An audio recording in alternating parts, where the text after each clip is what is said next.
Bonjour tout le monde, bonjour et bienvenue dans ce nouveau webinaire organisé par la Chambre immobilière et l'étude DSM Avocat à la Cour. Bonjour aux intervenants et aux participants. Est-ce que vous pouvez nous mettre un petit message dans le chat pour nous confirmer que vous nous entendez bien et puis on va pouvoir commencer. Hello, bonjour, j'imagine que tout fonctionne, c'est parfait, merci. Alors, donc comme vous le voyez, je suis en compagnie, donc je vais commencer dans l'ordre pour les speakers de Monsieur Samuel Ruben, qui est l'auteur de Vunen, Tout reste à faire, qui interviendra sur le sujet modeste proposition pour espérer sortir par le haut. Également Monsieur Jean-Paul Scheuren, président de la Chambre immobilière, qui interviendra sur l'immobilier en crise. Également avec Maître Mario Di Stefano à ma gauche, managing partner de l'étude DSM. Bonjour. Qui interviendra sur l'évolution législative en matière de droit immobilier au Luxembourg. Également donc André Cuneux qui travaille pour la Luxembourg Confédération, Sandra Silva, vice-présidente de la Chambre immobilière, et moi-même Maxime qui travaille chez DSM. Donc voilà pour les présentations. Commencez à avoir l'habitude de Livestorm, c'est le 5e webinaire qu'on organise avec la Chambre immobilière, mais peut-être pour les nouveaux, si besoin. Donc, comme vous pouvez voir, vous avez un onglet de chat, si vous avez un onglet questions, si vous êtes sur ordinateur en bas à droite, qu'on utilisera pour la session de Q&A de tout à l'heure. Si vous avez besoin d'une attestation de participation, je vous ferai un mail, vous recevrez un email avec mes coordonnées, et puis on pourra vous revenir dans les prochains temps. Un rapide mot concernant la Chambre immobilière. Donc, c'est une fédération professionnelle, membre de la Luxembourg Confederation, qui compte plus de 250 membres et qui existe depuis plus de 50 ans. Elle représente les professionnels du secteur immobilier, dont les agents, les syndics et les promoteurs. Un mot aussi concernant l'étude DSM. Donc, on est une étude d'avocat d'affaires full service indépendante fondée en 2004 par Maître Mario Di Stefano, qui compte plus de 40 personnes, dont 25 avocats et une expertise en droit immobilier. Voilà, je vous souhaite un très bon webinaire. Je laisse la parole à Monsieur Ruben et voilà pour moi. Bon, bonsoir à tous. Alors, je ne vous vois pas, mais je vois dans les bonjours quelques noms que je reconnais déjà. Et de toute façon, il m'avait été dit que ce sont principalement, majoritairement, des professionnels de la profession immobilière qui assistent à cette série de présentations. Et donc, je m'en vais dire un ensemble de choses que vous savez en partie déjà, puisque vous êtes d'une certaine façon à l'avant-garde de ce qui se passe sur le marché immobilier, mais je vais les dire quand même, persuadé que je vais les dire d'une façon, on va dire, plus percutante que ce que vous avez l'habitude d'entendre. Ça, c'était pour le point modestie. Donc, vous n'êtes pas sans savoir qu'il y a en ce moment une triple difficulté sur le marché immobilier. Vous pouvez mettre la première slide du coup. Donc le Luxembourg fait face actuellement à 3 crises en même temps. Il y a d'un côté une crise du logement et puis une crise de la construction, une crise des transactions. Alors sur l'aspect crise du logement, il me semble important de dire qu'il faut avoir à l'esprit que la crise du logement que connaît le Luxembourg n'est en réalité en rien exceptionnel. Elle n'est en rien extraordinaire. Cela ne veut évidemment pas dire que ce n'est pas grave, mais elle n'est en rien exceptionnelle parce que d'une certaine façon, le Luxembourg est en crise, on pourrait dire, permanente et perpétuelle du logement. J'en veux pour preuve que la société anonyme pour la construction d'habitations à bon marché, qui était le premier nom de la SNHBM, a été fondée en 1919. Et évidemment, si on l'a fondée en 1919, c'est parce que déjà à l'époque, il était admis et considéré que il y avait une frange de la population qui n'arrivait pas à se loger convenablement et pour qui le logement n'était pas assez bon marché, qui était, j'imagine, la façon de qualifier les logements abordables à l'époque. Donc, crise perpétuelle du logement au Luxembourg. Et d'une certaine façon, on pourrait même dire que on pourrait même dire que la crise du logement, c'est quelque chose qui est consubstantiel, pour utiliser un gros mot, à la réalité luxembourgeoise, qui est d'être un petit territoire riche, à démographie dynamique. Et je me permets d'ailleurs d'ajouter, puisque je le fais à chaque fois que je peux, qu'en plus de ça, il y a le fait qu'au Luxembourg, il y a de plus en plus de ménages unipersonnels. Il y a des ménages constitués d'une seule personne. Des fois, c'est des veufs, des fois, c'est des veuves, mais très souvent, ce sont des gens d'âge actif qui sont juste en train de kiffer la vie et de vivre tout seuls.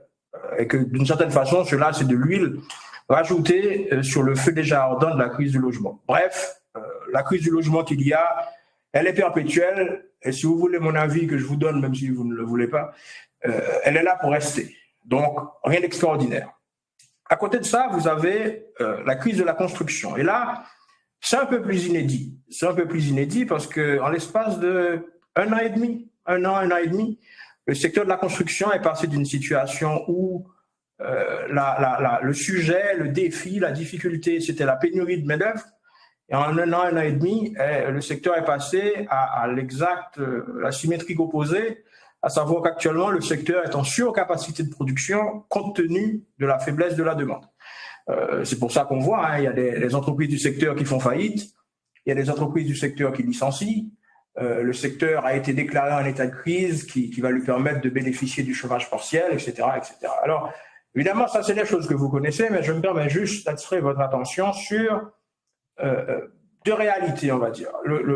La première, c'est que la crise de la construction, elle est grave, elle est sérieuse, mais surtout, elle est dangereuse. Cela parce que on ne le dit pas souvent, alors on s'en rend peut-être compte, mais je trouve qu'on ne le dit pas assez. La construction au Luxembourg, c'est une mastodonte en termes d'emploi. C'est 11% de l'emploi. C'est-à-dire qu'à 2000 emplois près, le secteur de la construction au Luxembourg, c'est autant que le secteur financier. À 2000 emplois près, c'est autant que le secteur financier. C'est la première chose. Donc, crise dangereuse parce que c'est une mastodonte en termes d'emploi. Et à côté de ça, il y a une particularité dans le secteur de la construction, c'est que 90%, il n'y a pas d'erreur dans ce chiffre, 90% des employés du secteur sont des étrangers. 90%. Alors là-dedans, il y a énormément de Portugais, 30%, mais il y a aussi des frontaliers. 60% des employés du secteur sont des frontaliers. Donc imaginez que si jamais, ce qu'évidemment personne ne souhaite, mais si jamais la crise devait perdurer et que le secteur devait s'enfoncer dans la crise et que les salariés du secteur, parce que c'est la crise, rentrer dans leur pays ou pour les frontaliers aller travailler dans leur pays, vous voyez bien que le coût de reconstitution de cette force de travail serait très élevé parce que pour faire revenir les gens qui seraient partis, ce serait quand même une paire de manches sévère, même si ça ne se dit pas. Et donc, d'une certaine façon d'ailleurs, on peut justifier le fait d'avoir mis le secteur en capacité de bénéficier du chômage partiel, on peut le justifier par ça. Et je me permets d'ailleurs d'ajouter, là aussi ce n'est pas assez dit, je trouve, que 5% des employés du secteur sont des intérimaires et que les intérimaires n'ont pas droit au chômage partiel. Alors, je précise de suite que je ne dis pas que les intérimaires devraient avoir droit au chômage partiel, mais je fais juste remarquer qu'ils n'ont pas droit au chômage partiel. Et puis à côté de ça, il y a une crise de transactions immobilières, une crise de sous-transaction même, devrais-je dire, qui est assurément la crise la plus documentée, puisque assez régulièrement, l'Observatoire de l'habitat publie des rapports, des chiffres sur les transactions, et tout le monde est conscient, et puis ceux dans le chatroom dont c'est le métier de construire, de vendre surtout, ils le vivent quotidiennement. Donc, il est connu que le secteur tourne à peu près à 50%, moins 50% de son potentiel, enfin pas de son potentiel, mais on va dire de son niveau de long terme. Et pour illustrer la chose, je me permets de faire remarquer deux choses. La première, c'est que en mars 2023, il y avait eu l'accord tripartite, le troisième, je crois, le pacte numéro 3 dans le contexte du socialisme énergétique. Et il avait été décidé d'augmenter le crédit d'impôt sur les actes notariés de 20 000 à 30 000 euros. Et il avait été budgété que cette histoire-là coûterait 90 millions d'euros au budget de l'État. Les comptes ont été faits, ils ont été publiés il y a 2 ou 3 semaines. Finalement, cela n'a coûté que 35 millions. Et c'est une façon de voir que, en fait, ça veut dire qu'il y a eu, d'une certaine façon, on peut le conclure comme ça, sur cette partie de nouveaux Béléguénac, il y a eu 3 fois moins de transactions que ce que l'État espérait. Et l'autre façon de mettre le droit sur cette difficulté de transaction dont tout le monde a conscience, c'est une série de statistiques de façon très curieuse, je trouve, qui n'est pas publiée. D'ailleurs, s'il y en a que ça intéresse, ils pourront toujours me faire un mail, je pourrais leur envoyer. C'est sur les VFA, donc sur les logements neufs, les ventes en état futur d'achèvement. Ce marché-là, qui est donc un marché particulier, 40% du marché en temps normal, ce sont les investisseurs locatifs. 40% des transactions, c'est les investisseurs locatifs, c'est, on va dire, la moyenne sur longue période. Sur les 3 premiers trimestres 2023, les chiffres existent, je les ai récupérés en tout cas. Au premier trimestre, ça a été les investisseurs locatifs ont représenté 20%, 20 ou 25%. Au deuxième, 70%, et au troisième, 35%. Sauf que ces chiffres, en réalité, ne veulent plus du tout rien dire, tout simplement parce que sur ces 3 trimestres-là, en moyenne, si on compare l'investissement locatif dans les VFA sur ces 3 trimestres-là par rapport à la moyenne de 2021 ou de 2019, c'est encore pire d'ailleurs, les investisseurs locatifs, leur niveau de transaction a chuté de 85%. Ce qui fait qu'évidemment, si vous faites des moyennes qui vous disent 25, 70 ou 35, cela ne veut pas dire grand-chose. Donc voilà ce que je voulais dire comme entrée en matière sur cette trio de crise. Alors évidemment, je ne vous ai pas présenté la machine à couper l'eau chaude. C'est des choses que vous ne saviez déjà, mais je voulais mettre ça en perspective. Et de là, j'imagine qu'il y a 2 questions que tout le monde se pose, parce que cela en découle directement. La première question, c'est quand est-ce que tout ça va s'arrêter? Et la deuxième question, c'est que faire pour que tout cela s'arrête? Alors, la première question, quand est-ce que tout cela va s'arrêter? Ma réponse est très simple. Je n'en sais strictement rien. Alors, vous serez peut-être déçu parce que vous êtes habitué à avoir des experts qui sont capables de vous faire des prévisions avec 3 chiffres après la virgule, mais je n'ai pas ce talent-là. Donc voilà, quand est-ce que tout ça va s'arrêter? Personnellement, je n'en sais strictement rien, donc on peut passer à la deuxième question. Que faire pour que tout cela s'arrête? Alors évidemment, je ne vais pas vous redire, je n'en sais strictement rien, parce qu'à ce moment-là, les gens qui m'ont invité, ils seraient, j'imagine, pas très contents, et puis ils se demanderaient pourquoi ils m'ont invité. Donc je m'en ai fait une réponse plus complète et complexe pour subdiviser la question en 2. Donc, que faire pour que tout cela s'arrête? Il me semble important d'avoir dans cette question deux horizons temporels. Le maintenant, pour appeler le court terme, et puis le moyen long terme. Donc maintenant, c'est le cycle de marché, c'est-à-dire que faire pour redynamiser le marché immobilier, pour reprendre le titre qui est inscrit dans l'accord de coalition. Et donc, une autre façon de poser en réalité cette même question, c'est, compte tenu de ce qui a été présenté la semaine dernière, le nouveau paquet logement du gouvernement, une autre façon de poser la question de que faire pour que cela s'arrête à court terme, c'est est-ce que le paquet logement qui a été présenté la semaine dernière est de nature à faire repartir la machine? Alors, je vais redonner ma réponse favorite, je n'en sais strictement rien. Est-ce que cela va suffire? Mais je me permets juste, alors, à côté du je ne sais rien qui est la vérité, je le dis parce que c'est vrai, comme tout le monde ici, j'imagine, je souhaite que cela participera et servira à redynamiser la machine, et je souhaite que cela participera et sera suffisant pour que la confiance revienne, que les investissements reviennent, etc. Je le souhaite, franchement. J'aime bien le bonheur en général, le bonheur des autres en particulier. Donc évidemment, je souhaite que tout ça se passe bien. Mais je me permets juste de faire remarquer quelque chose, c'est que le plan qui a été proposé, le ministre des Finances l'a chiffré en disant que c'était compliqué d'avoir un chiffre, mais il l'a chiffré à 135 millions d'euros. Voilà. Et sachez qu'une année normale, et je reste volontairement que sur les VFA, une année normale de transaction de VFA en appartement, c'est autour de 1,5 milliard d'euros. Et qu'actuellement, 2023, le rythme de transaction sera plutôt autour de 500-600 millions. Et donc, est-ce que 135 millions suffira pour faire un effet de levier suffisant pour faire remonter les 500-600 millions à 1,5 milliard? Comme j'ai dit, je n'en sais rien. Comme j'ai dit, je le souhaite. Mais il me semble que poser la question est une preuve que la question se pose. Maintenant, pour aller sur le deuxième volet de la question et conclure, que faire à moyen long terme? Et donc là, c'est s'occuper du cycle des besoins. Parce qu'à court terme, c'est s'occuper du cycle de marché, faire que le marché soit redynamisé. Et à long terme, moyen terme, c'est avoir une politique du logement refondée et s'occuper du cycle des besoins. Et là, j'arrive donc, et c'était pour ça que j'avais donné ce titre à la présentation, j'arrive avec une modeste, le mot a son importance, avec une modeste proposition que j'ai été trouver dans un article du VORT de 1975. Alors, j'ai appris qu'en 1975, c'était la crise sidérurgique, et à l'époque, la sidérurgie était liée à la construction comme Picasso et Braque, dans une espèce de cordée, donc c'était aussi évidemment la crise de la construction.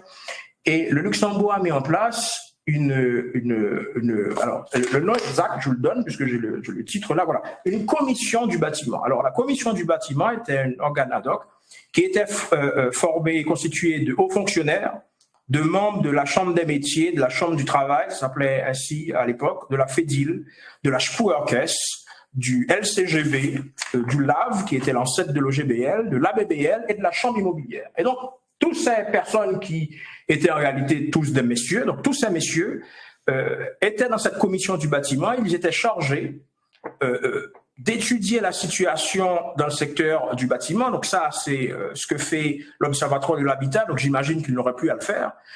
Mais surtout d'étudier les problèmes généraux y relatifs et de faire des propositions au gouvernement quant aux mesures à prendre pour maintenir une capacité de production élevée, etc. Et donc, ma modeste proposition, c'est de dire qu'il faudrait remettre sur pied une commission du bâtiment qui serait constituée de hauts fonctionnaires, qui serait constituée de professionnels de la profession, de chambres professionnelles, etc.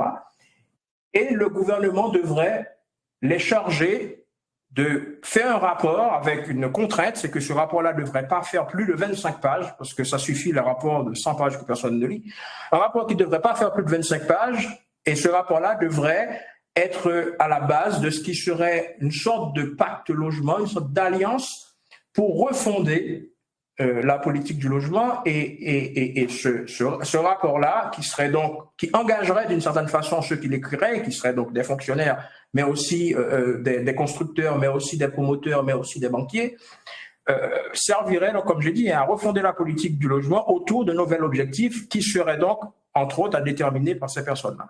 Voici la modeste proposition que j'avais à faire. Je me permets juste de faire remarquer que dans la commission des bâtiments, quand elle a existé dans les années 70, milieu des années 70, on retrouve des noms connus aujourd'hui, notamment, enfin je le dis parce que ça m'a fait sourire de le voir, il y avait M. Félix Giorgetti, qui était membre de cette commission du bâtiment. Voilà, ça m'a fait sourire, enfin, chacun son humour. Donc voilà, c'était la modeste proposition que j'avais à faire. Moi, personnellement, je la trouve pertinente. Et je me permets de conclure en 30 secondes pour faire un peu de publicité, parce qu'on m'avait permis de le faire, pour dire que j'ai publié un livre qui est excellentissime, qui s'appelle « Vous n'en tout reste à faire ». Et que si jamais vous trouvez cette modeste proposition intéressante, sachez que vous trouverez d'autres propositions intéressantes dans ce livre. Et si jamais vous trouvez cette modeste proposition inintéressante, sachez que vous trouvez d'autres propositions plus intéressantes de ce livre. Donc vous avez de toute façon d'excellentes raisons d'acheter ce livre, que vous pouvez acheter juste en me faisant un mail. Voilà ce que j'avais à dire. On m'avait dit 15 minutes, il me semble que j'en ai fait un peu plus, mais je suis né dans le bassin Caraïbe, du coup, je m'excuse moi-même. Merci beaucoup. Merci beaucoup. On peut enchaîner, Jean-Paul, je ne sais pas si vous voulez rebondir, sinon voilà, on peut enchaîner sur la... Je suis pas trop choqué, donc je peux enchaîner. Non, merci Samuel. Oui, j'ai lu ton livre et je le trouve aussi excellent, aussi bien par les mesures qui sont proposées, dont certaines sont très marrantes, mais aussi par le style qui m'a beaucoup plu. Qui était bien propre et je me suis bien amusé à la lecture, mais j'ai trouvé aussi des idées intéressantes. Moi, je voulais vous parler sur la situation, parce que on avait dit qu'on allait parler de la crise. Pour moi, effectivement, tout le monde connaît la situation de l'immobilier. Elle n'a pas été superbe, mais je vais plutôt passer aux mesures qui ont été proposées et vous donner mes vues, vous donner ce qu'on nous on pense regarder dans ces mesures et qu'est-ce qu'on peut s'en attendre.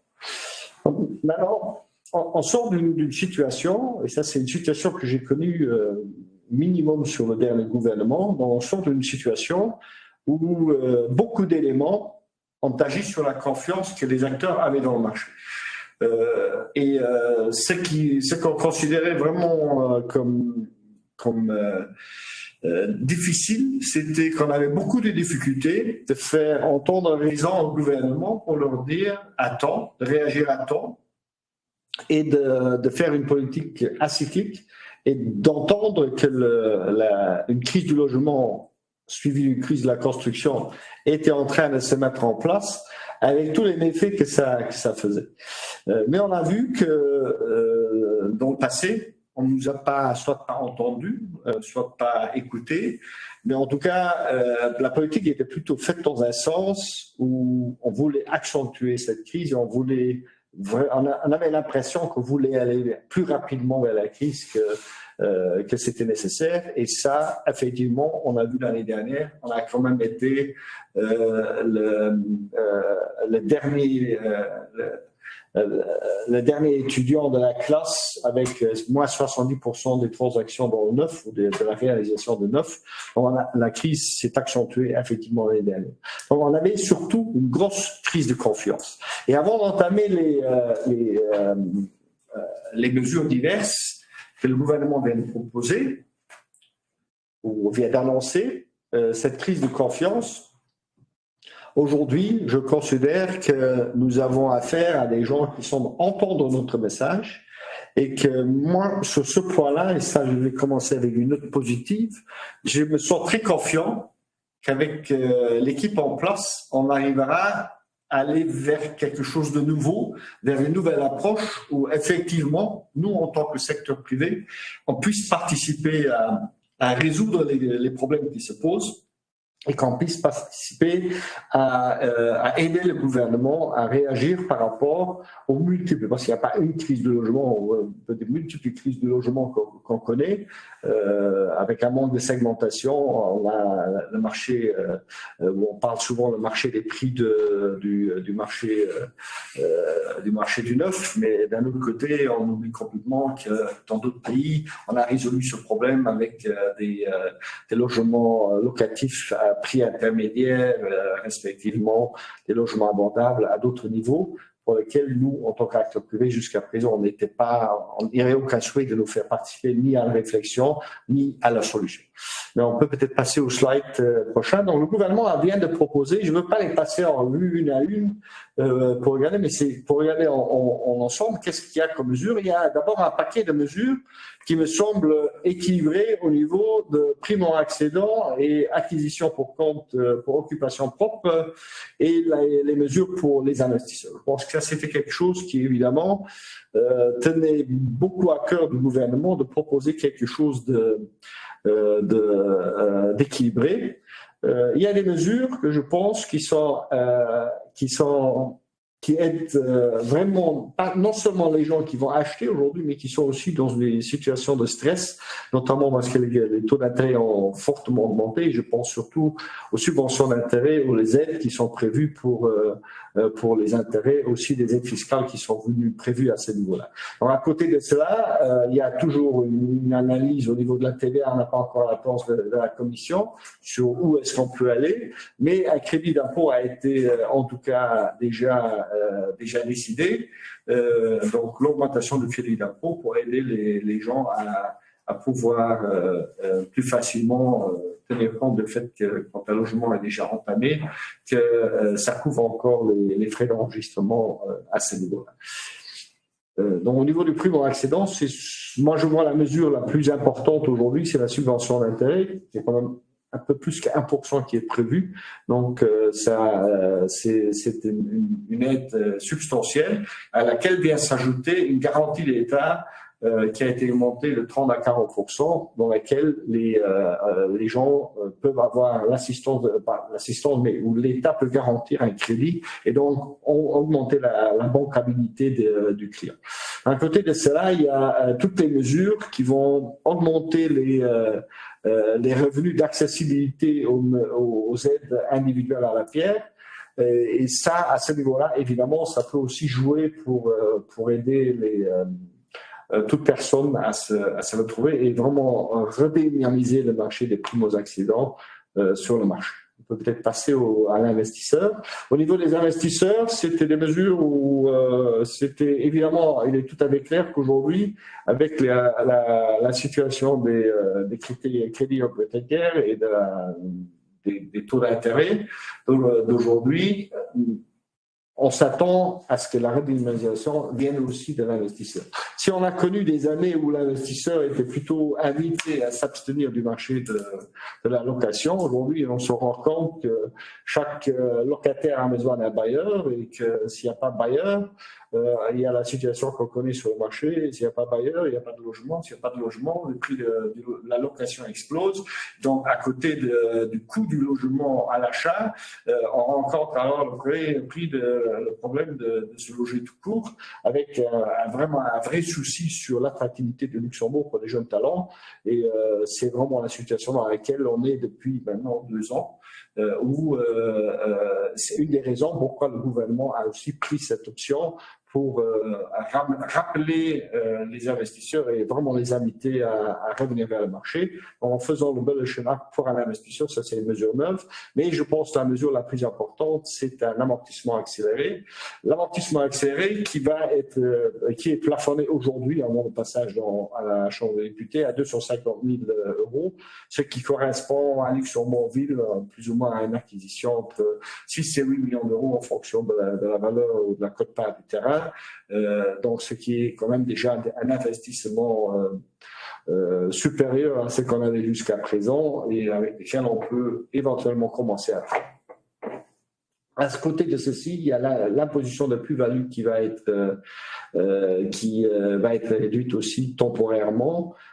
Et on va réintroduire, dans certaines mesures, on va réintroduire le réemploi pour différentes opérations. Le réemploi, c'est quand vous prenez la plus-value réalisée, que vous prenez en fait le prix de la cession, vous achetez un nouvel logement.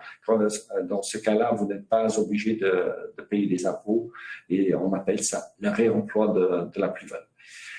Donc, c'est des mesures qui, à mon avis, vont faire revenir les investisseurs, mais en tout cas, vont redonner la confiance dans des investisseurs pour s'intéresser au marché immobilier.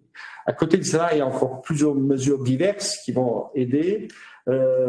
Donc, les mesures au niveau du logement abordable, le gouvernement continue son programme de rachat en VFA.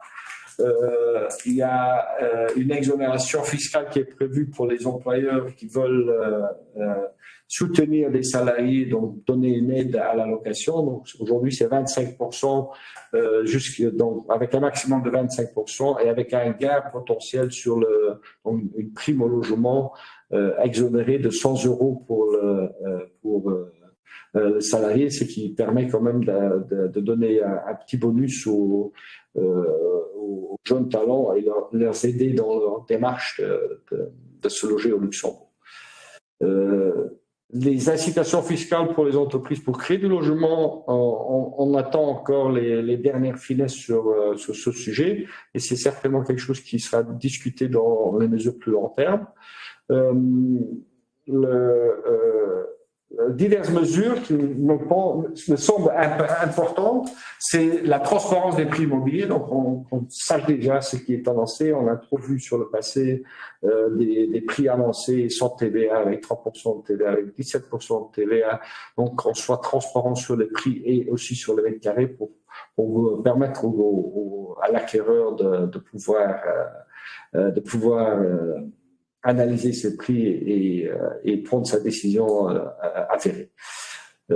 Sur le bail à loyer, le nouveau gouvernement s'est exprimé pas très clairement, mais il a dit que ce ne sera pas pris en urgence. Donc le vent sur le bail à loyer ne sera pas abandonné. On va chercher un équilibre entre bailleurs et locataires, et on n'a plus l'épée de Damoclès avec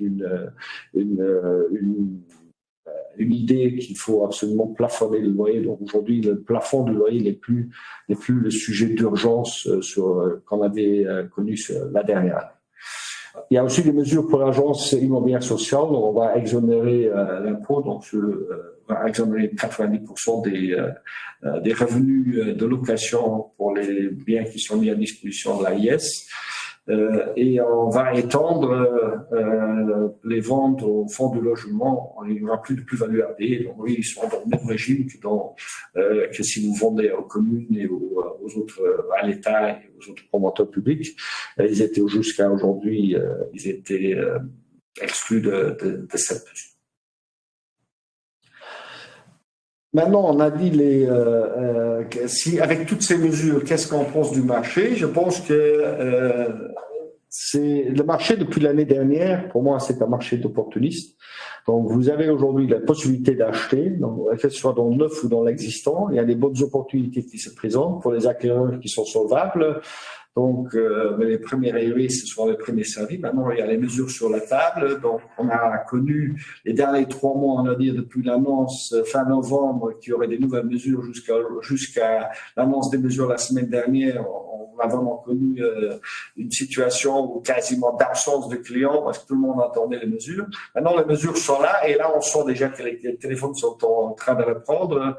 Donc, je pense que c'est aujourd'hui qu'il faut laisser le message aux investisseurs et aux gens qui veulent acheter que c'est le bon moment, que c'est un bon moment pour y aller. En tout cas, je le pense. Maintenant, sur la proposition de Ruben de dire il faut une commission du logement, la table du logement a été lancée, elle a été annoncée pour le 22. Nous sommes invités comme chambre immobilière à participer au départ. Donc c'est comme dans les années 70, la chambre immobilière est bien à table et nous allons discuter les mesures, moins les mesures qui sont d'urgence, mais on va discuter les mesures plutôt du moyen terme et du long terme parce qu'il y a des problèmes structurels sur lesquels on doit se concentrer. Donc, je pense qu'on va parler notamment, évidemment, du logement abordable, quelles sont les solutions que le secteur privé peut apporter, mais on va aussi beaucoup parler de la lenteur des procédures, comment accélérer, comment aller plus vite, comment pouvoir construire moins cher et aussi avoir plus de flexibilité pour industrialiser notre secteur et avancer plus rapidement. Donc à ce niveau-là, il y aura certainement aussi des aspects digitaux qui vont introduire là-dedans. Donc ça, c'est le fond des discussions qu'on aura. C'est vraiment essayer de revoir le secteur, de le mettre à plat et de dire comment est-ce qu'on pourra arriver vers une vraie solution sur le logement. Mais surtout, je pense que ça, c'est aujourd'hui vraiment le challenge du gouvernement, mais aussi du secteur privé et de l'ensemble des administrations. Ça, c'est de dire, est-ce qu'on arrivera à retourner à ce qu'on a connu toujours au Luxembourg, une collaboration franche entre le secteur privé et la fonction publique, avec un respect et aussi une confiance mutuelle des uns aux autres, parce qu'en fin de compte, on peut écrire les textes qu'on veut. S'il y a absence de confiance, s'il y a que de la méfiance, c'est très difficile de faire avancer les choses ensemble. Et aujourd'hui, on a l'impression que vraiment le sujet est arrivé tellement dans la société que tout le monde a compris qu'il faut se mettre ensemble et trouver les bonnes solutions. Donc, vous voyez que moi, je suis de bon augure. Donc, je suis optimiste sur cette année. On fera le bilan un peu plus tard, mais en tout cas, je suis optimiste qu'on a fait un bon démarrage et qu'il faut aujourd'hui rester sur la lancée et continuer à faire avancer ce dossier pour vraiment travailler sur les bonnes solutions et les bonnes réformes structurelles dont nous avons besoin pour répondre à l'ensemble et à la complexité du problème. Je vous remercie. Merci, Monsieur Sharon. Et donc, on va pouvoir passer à la dernière présentation sur l'évolution législative en matière de droit immobilier. Je laisse la parole donc à Maître Mario Di Stefano. Bonjour tout le monde. Alors, on va essayer de rester relativement bref.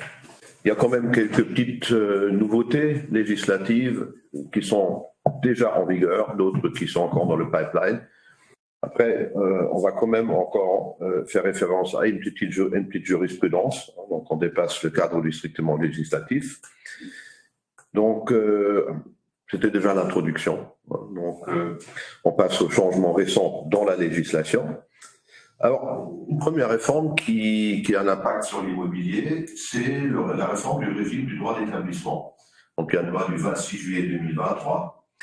Et alors, qu'est-ce qu'elle a fait ? Elle a introduit un certain nombre de nouvelles catégories de professionnels qui sont soumis donc à une obligation d'obtenir une autorisation d'établissement pour pouvoir exercer certaines activités.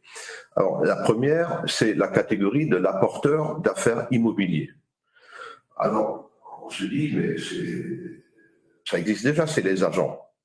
Ben non, il semblerait, et c'est la motivation du législateur qui s'est créé sur le marché, de facto, une catégorie de personnes qui, à la différence de l'agent immobilier, n'interviennent pas dans la vente en tant que telle. Ils se limitent à apporter à un agent ou à un promoteur une contrepartie pour une vente ou une location.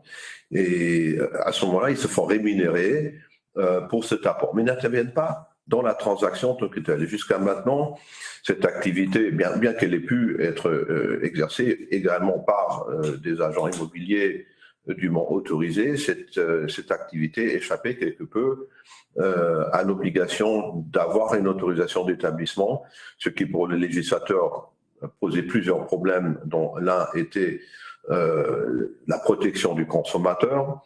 Bon, mais deuxièmement également la lutte contre le blanchiment, parce que vu que c'était une activité qui échappait un peu aux autorisations, contre les autorités, ça gênait donc le législateur qui a donc créé cette nouvelle catégorie. Donc c'est donc une nouvelle catégorie professionnelle qui est également soumise à la formation accélérée, qui est dans l'article 10 de la loi sur le droit d'établissement.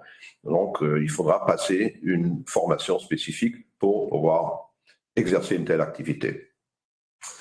Bon, est-ce que les agents dûment autorisés, est-ce qu'ils ont besoin d'une nouvelle autorisation d'apporteur? S'ils agissent en tant que tels, je pense pas. Ça fait quand même partie dans une large mesure de ce que fait également l'agent, mais encore une fois, c'est une nouvelle catégorie qu'il faudra tenir à l'œil pour ceux qui ont l'habitude de temps à autre faire ce genre de deal. En même temps, si c'est une affaire unique, vraiment sporadique, on peut encore se poser la question, est-ce que c'est une activité commerciale soutenue? Est-ce qu'il faut pour autant avoir une autorisation? Probablement pas. Encore une fois, dans le doute, il vaut mieux se laisser conseiller. Alors, il y a une deuxième nouvelle catégorie qui intéresse le secteur immobilier, c'est les locataires d'hébergement de courte durée.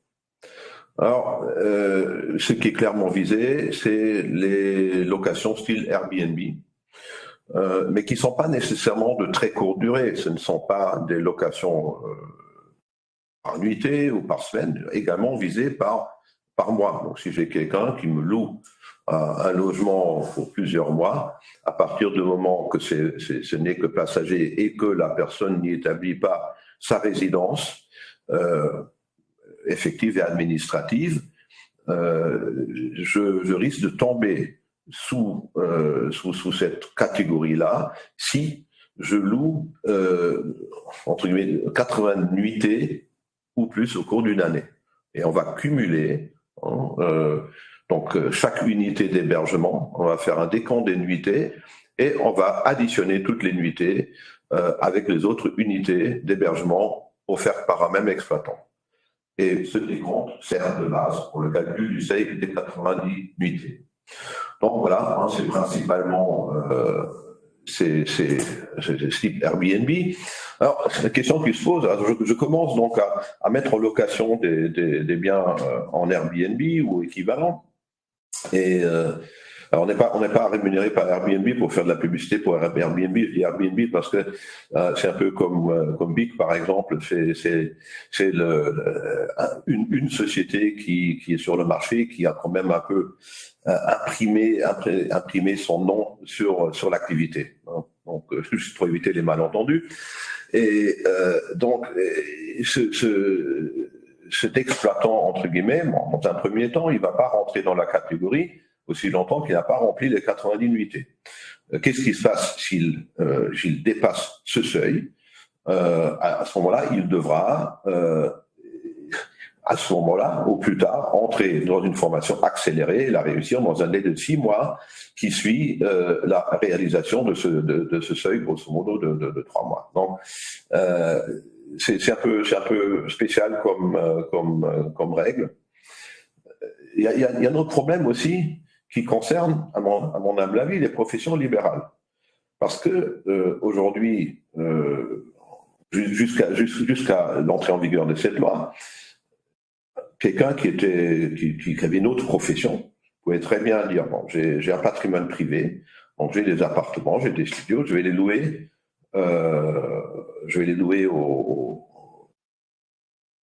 par semaine ou par mois ou même par nuitée, donc je vais faire du Airbnb ou équivalent. Je vais le donner à quelqu'un, même pas du Airbnb, mais je vais le donner à quelqu'un qui va me le sous-louer à des partenaires, donc certaines sociétés qui ont beaucoup d'expats, qui recrutent des personnes. Et donc j'ai pas de problème, c'est de la gestion de patrimoine privé.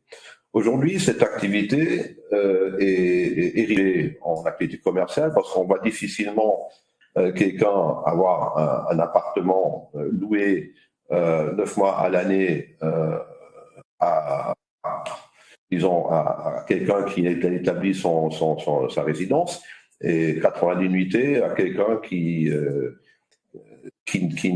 en réalité n'établit pas sa résidence. Donc, je reste juste en dehors de ce quota. C'est une situation qui, dans la pratique, risque de ne pas se produire. C'est soit l'un, soit l'autre. Je pense que c'est un peu aussi ce qui est voulu. Donc, c'est plutôt s'adresse aux personnes qui vont louer leur logement à eux pendant qu'ils sont en vacances, par exemple, ou lorsqu'ils ont une mission à l'étranger. Or, donc, celui qui auparavant faisait partie d'une profession libérale, je fais de la gestion de patrimoine privé, donc j'ai une possibilité de louer mon bien ou mes biens, maintenant c'est une activité commerciale. Alors, je parle un peu pro domo, en tant qu'avocat, il y a la loi sur la profession d'avocat qui dit que la profession d'avocat est incompatible avec les professions commerciales. Des métiers, ils ont des activités commerciales, donc ça voudra dire que le membre d'une profession qui n'est pas compatible avec une activité commerciale n'aura plus la possibilité de rentrer dans ce genre d'activité puisqu'il risque d'être rentré en conflit avec la déontologie, avec les règles qui sont propres à sa profession.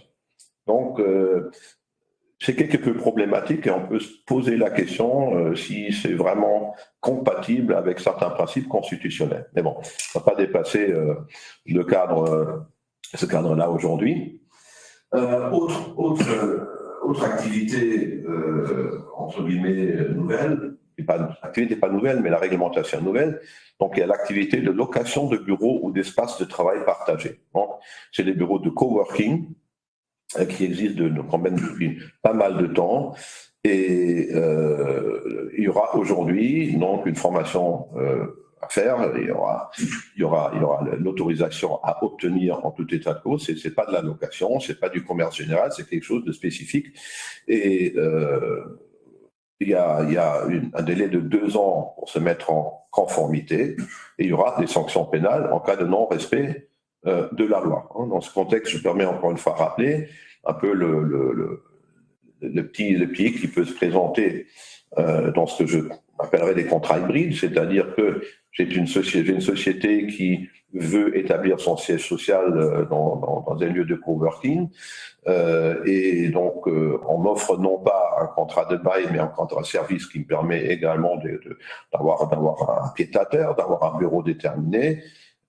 Et en même temps, je n'ai pas de contrat de bail, hein, j'ai un contrat de service et ça c'est un peu problématique. Donc il y a une décision de la Cour d'appel de Luxembourg qui me fait toujours penser que on a un peu entre le marteau et l'enclume, mais c'est soit l'un soit l'autre, soit c'est un bail et pour y établir mon siège c'est un bail ou alors c'est une domiciliation. Pour la domiciliation, il faut que je sois domiciliataire et donc les domiciliataires sont limitativement fixé, donc le cercle domiciliataire est limitativement fixé dans la loi sur la domiciliation.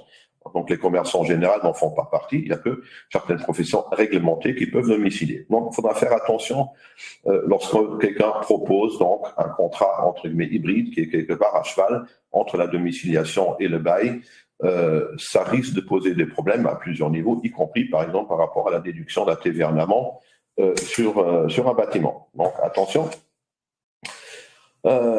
Ensuite, il y a également une nouvelle loi du 7 janvier 2022 qui est entrée en vigueur en juillet 2023, qui porte sur l'accessibilité à tous les lieux ouverts au public, hein, et des voies publiques et des bâtiments d'habitation collectifs.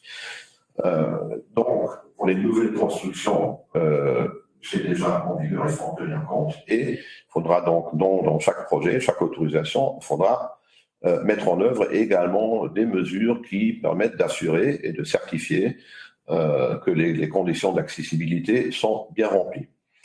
Pour les biens existants, donc on a quelques années devant nous hein, pour pouvoir effectuer cette mise en conformité.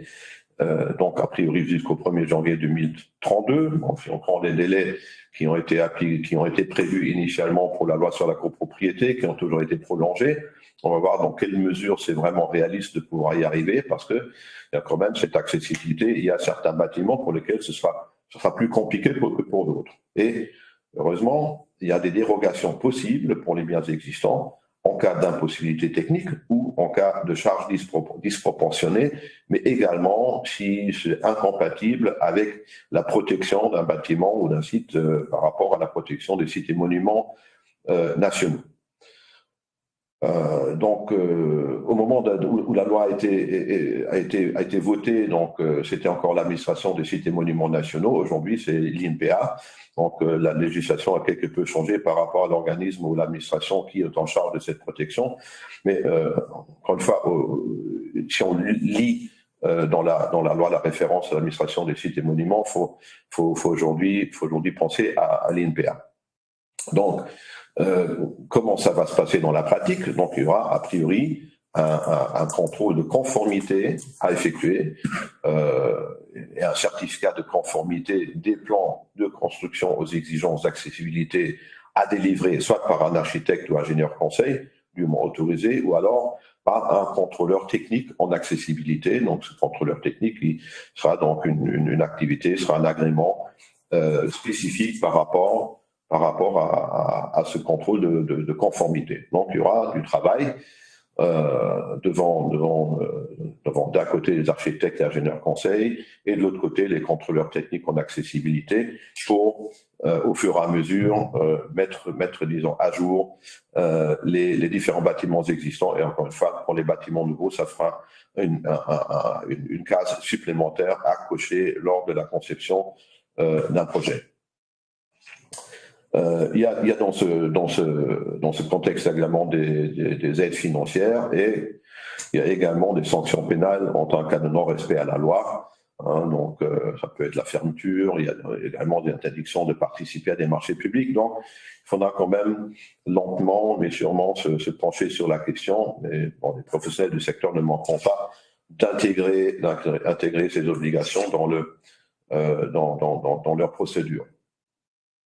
Alors, autre loi du 7 août 2023 qui est relative au logement abordable et la loi du 7 août 2023 relative aux aides individuelles au logement.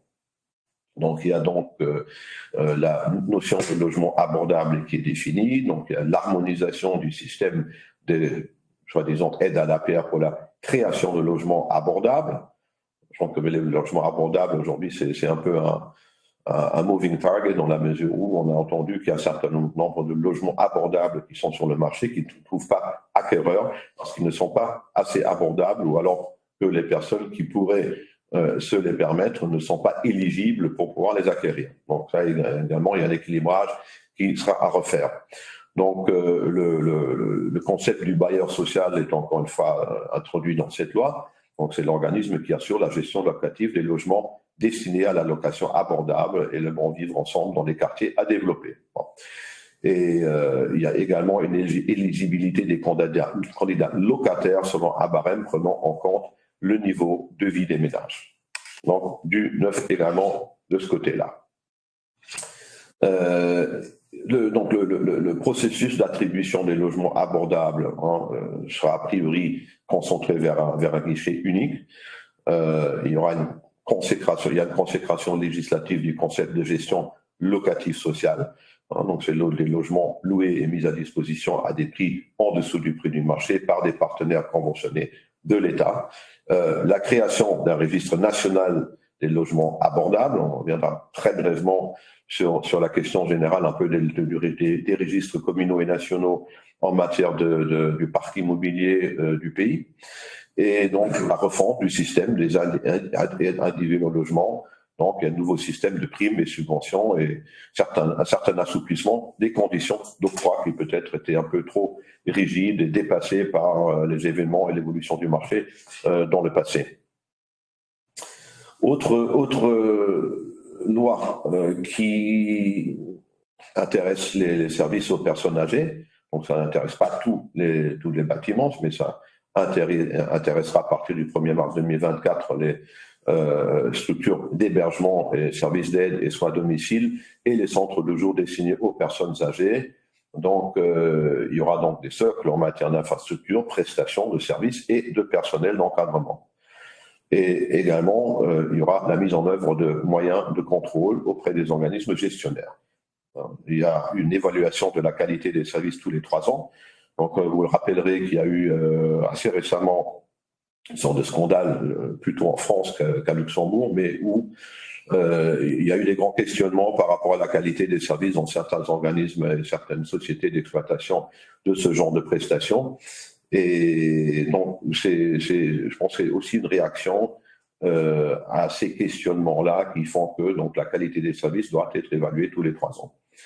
Il y a la création d'un registre dans lequel seront publiés les services et prestations proposés par les structures d'hébergement, ainsi que leurs coûts et les modèles types de contrats d'hébergement pour chaque structure. Donc c'est dans un but de transparence et de visibilité par rapport à toutes ces conditions. Et il y a également certaines conditions sous lesquelles un immeuble, une habitation peut être vendu et loué qui est affecté à ce type de prestations. Et il y a bien entendu certaines dispositions dérogatoires et transitoires par rapport aux bâtiments et aux services qui sont déjà actuellement en exploitation. Voilà, donc ça c'est un peu ce qui est actuellement déjà en vigueur, respectivement, qui va entrer en vigueur pour cette dernière loi le 1er mars, donc très prochainement. Les projets de loi, donc il y a Jean-Paul Scheuren qui nous a un peu dessiné ce qui va venir au niveau de la législation, mais on attend effectivement les projets de loi concrets, les débats à ce niveau-là, ça prendra encore un tout petit peu de temps. On reste encore, et je vais être assez bref là-dessus, il reste encore quelques projets de loi qui sont dans le pipeline, qui viennent encore de l'ancien gouvernement ou de gouvernements encore antérieurs qui ont été mis en chantier il y a quand même très longtemps, comme par exemple le projet de loi 7139 sur le soi-disant Baulandvertrag, qui personnellement m'inquiète beaucoup.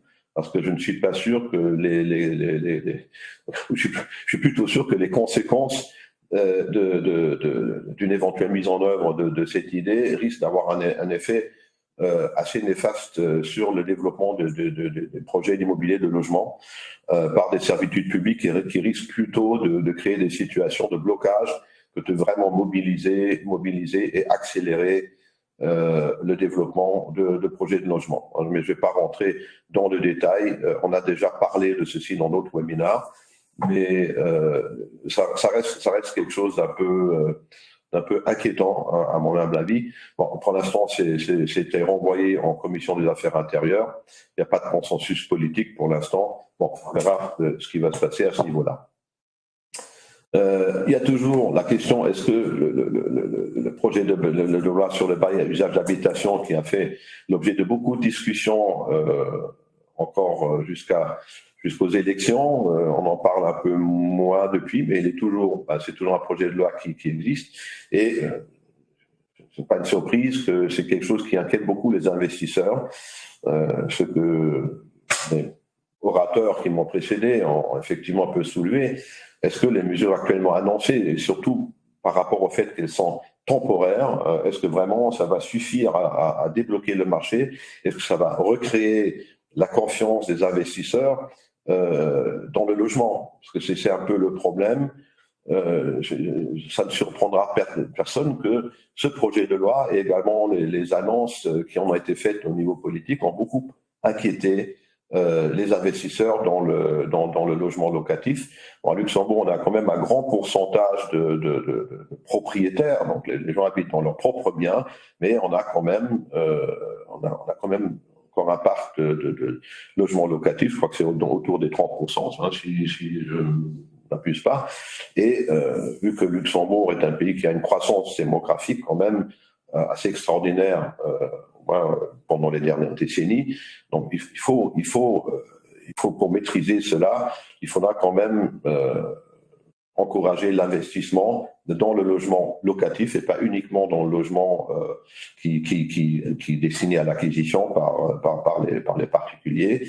Et c'est un projet de loi qui a beaucoup inquiété les investisseurs. Donc, je pense que c'est très important également au niveau du signal politique par rapport à l'investissement sur le marché, c'est d'avoir de la clarté par rapport, disons, au sort de ce projet de loi. Donc, je ne vais pas rentrer dans le détail parce qu'on a déjà parlé de ce projet de loi en long et en large. Mais c'est certainement quelque chose qui va encore revenir à l'actualité. Là aussi, novembre 2023, on renvoie en commission affaires intérieures. Et last but not least, parce qu'on a parlé d'un registre central, il y a toujours le projet de loi 80-82 sur l'impôt foncier, l'impôt à la mobilisation de terrain et l'impôt sur la non-occupation de logement. Alors, initialement, ça a été annoncé comme surtout une réforme de l'impôt foncier, mais en réalité, c'est beaucoup plus.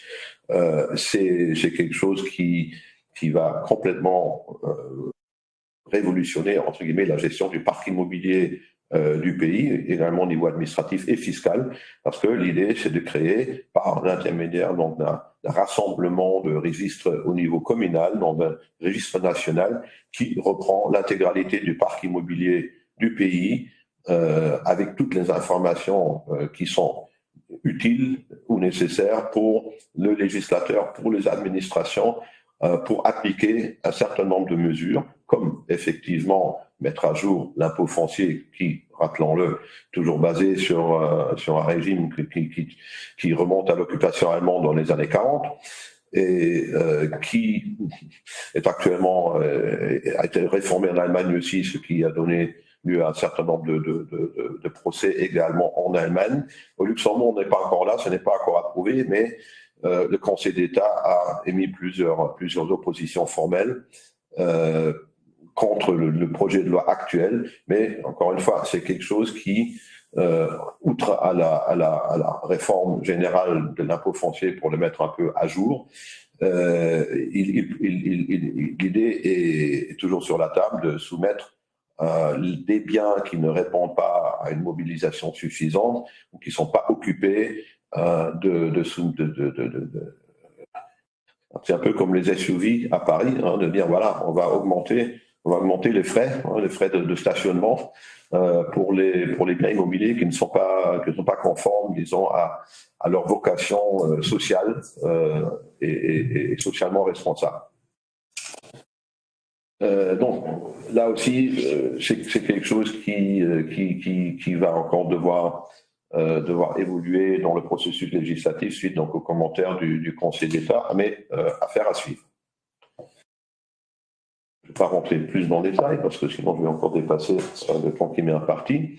Au niveau de la jurisprudence, je me permets juste de rappeler que même en matière de droit immobilier, on a une constitution et pas toutes les lois qui sont parfois empreintes de la bonne volonté et peut-être d'un but louable pour le législateur, il y a quand même une constitution qu'il faudra respecter, et dans tous les projets de loi que nous venons de voir, il y a quand même l'un ou l'autre problème constitutionnel qui risque de se poser. Et ici, c'est un arrêt de la Cour constitutionnelle du 23 décembre 2022. On en a parlé. Il y a également un certain nombre de confrères qui ont écrit par rapport à cette jurisprudence. Bref, le législateur, en voulant mettre un peu une entrave à la spéculation en matière de location et de sous-location en matière de bail commercial, a décidé de fixer donc dans 2018, par loi de 2018, pour la réforme du bail commercial, une interdiction pour le locataire d'un bail commercial de sous-louer plus cher de ce qu'il ne le paie lui-même, sauf à pouvoir amortir des investissements, mais des investissements vraiment qui sont strictement liés à son sous-locataire et à l'activité de celui-ci. Par exemple, quelqu'un qui rénove un bâtiment pour soi-même et ensuite, pour des raisons qui lui sont propres, va le sous-louer à quelqu'un d'autre puisqu'il est encore lié pendant un certain nombre d'années par son contrat de bail, il ne pourra pas défalquer ces dépenses-là sur son sous-locataire. Et donc, là, la Cour constitutionnelle a effectivement décidé qu'il s'agit là d'un but louable, mais que c'est une atteinte disproportionnée à la liberté du commerce et de l'industrie, qui est quand même garanti par la Constitution et qui a fait appel au législateur donc de revoir cette disposition pour la rendre conforme à la Constitution. En attendant, la Cour constitutionnelle a dit que il faut que le locataire principal qui sous-loue doit pouvoir amortir ses frais et pouvoir faire une marge entre guillemets raisonnable, un bénéfice raisonnable. Donc il y a une première décision du tribunal de paix qui date de novembre 2023 qui a fixé en attendant une marge de 10% du loyer principal ce taux révocation s'appliquait jusqu'à ce qu'une réforme de la loi n'intervienne. Et cette décision est frappée d'appel parce que, encore une fois, on estime que c'est un peu trop limitatif, c'est un peu trop simple, parce que ça ne tient aucunement compte du prix du marché. Encore une fois, la liberté du commerce, la liberté d'entreprendre, quand même, dans un pays entre guillemets capitaliste, on doit pouvoir s'orienter a priori également par rapport au marché. Et ici, si j'ai loué quelque chose d'un bail à long terme, ça me coupe complètement la possibilité de revenir à un niveau de marché raisonnable. Et c'est pas anodin parce que c'est un peu le même débat qu'il y a par rapport au projet de loi sur le bail à loyer. Est-ce que si j'ai acheté un bien il y a 10 ans, je l'ai payé un certain prix, est-ce que le même bien qui a la même valeur de marché, est-ce que je devrais être limité à mon capital investi, alors que mon voisin qui a un bien de la même valeur mais qui vient de l'acquérir, d'occasion par exemple, il vient de l'acquérir, donc il a investi un capital plus important, est-ce que pour exactement le même bien, il devrait pouvoir encaisser un loyer supérieur? Donc là vraiment, c'est l'impact sur le loyer de marché, c'est quelque chose qui n'est pas anodin et encore une fois, on verra ce que la Cour d'appel, la juridiction d'appel va dire par rapport à cette question. Voilà. Donc, pour ma part, j'espère que j'ai pu vous apporter deux, trois nouvelles et pas trop inquiétantes. Et là, je laisse le tout au débat et aux questions. Merci. Voilà, donc n'hésitez pas à poser vos questions dans l'onglet questions. On en a déjà une. Concernant l'apporteur d'affaires, est-ce que les agents commerciaux sans diplôme sont eux aussi tenus de faire les cours et l'examen? Je ne sais pas si... Je suis bien compris, je pense que oui. Hein. Si les apporteurs d'affaires sont dans l'immobilier, oui, le terme d'apporteur d'affaires n'existe plus, donc il n'y a plus d'exemption pour devenir. On est un intermédiaire de l'immobilier et on doit suivre les cours de l'intermédiaire. C'est d'ailleurs une revendication de la Chambre immobilière qui a été suivie par le ministère. Une autre question concernant l'accessibilité des bâtiments. Un architecte qui a l'agrément peut-il certifier son propre projet ou faut-il faire certifier par un autre? Je ne sais pas. faudrait que je relise. Je crois que oui. Normalement, je pense qu'il devrait, mais je ne suis pas sûr. Donc, je vais vérifier cela. On pourra vous revenir. Voilà, je ne sais pas s'il y a d'autres questions. Pour l'instant, c'est les deux seules questions qu'on a reçues. Sinon, on va pouvoir clôturer la session, à part si vous voulez encore dire un petit mot. Je voulais peut-être seulement ajouter un tout petit point aux lois votées dont tu as parlé, Mario. Donc, il y a la loi de juillet ou d'août 23 sur les aides au logement et à la pierre. En fait, il y avait quand même un élément nouveau là-dedans. C'était que le logement abordable pour les salariés d'une entreprise, donc pour une entreprise, pour ses salariés, respectivement pour son mandataire, donc un développeur qui était intéressé à développer un projet pour une société, ça a été ouvert dans cette loi. Donc il y avait en fait une première ouverture pour que le secteur privé puisse participer à la réalisation de logements abordables, une lutte de 50 ans, je dirais, de la Chambre immobilière. Donc on espère que maintenant, quand même, dans les prochains mois, on va définir des nouveaux modèles dans lesquels on peut participer activement au-delà de ce qui est aujourd'hui dans la loi. Une question, pourquoi ne pas avoir mis 3% de TVA sur les invests comme auparavant? Mais c'était quelque chose qui avait été discuté avant les élections, on va dire, c'était même prévu. Aujourd'hui, la discussion est en voie avec la Commission, parce que la TVA, c'est un des impôts qui doit être discuté avec la Commission européenne. Aujourd'hui, la Commission européenne n'est pas tout à fait favorable de changer le régime luxembourgeois, qui est quand même déjà une très, très, très grosse exception. Mais le dernier mot n'est peut-être pas encore dit. Voilà, on a répondu à toutes les questions. Merci beaucoup pour votre participation nombreuse. On était plus d'une centaine. On vous souhaite une très bonne soirée et puis à bientôt pour un prochain webinaire. Bonne soirée. Bonne soirée, merci. Bonne soirée.